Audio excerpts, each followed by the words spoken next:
కూడా ప్రజలందరికీ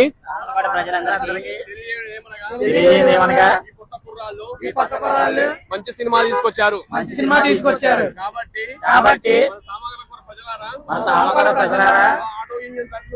auto union తరఫు నుంచి ఈ కుర్రాలకు ఆశీర్వదిస్తున్నాము. అలాగే మీరు కూడా యూట్యూబ్ లోకి వెళ్ళి సెర్చ్ చేయండి.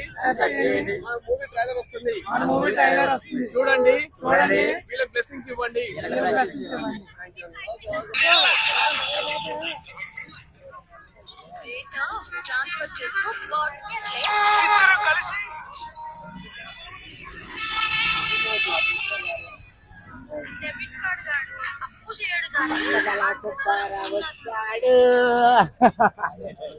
అనిపించిందన్న నీ టీజర్ చూస్తేనే కొంచెం అది చాలా బాగుందన్న. మరి మూవీ అందరూ మాత్రం తప్పకుండా చూస్తాం. అలాగే మా ఆటో గ్రూప్ లో కూడా అందరికీ పెడతాం.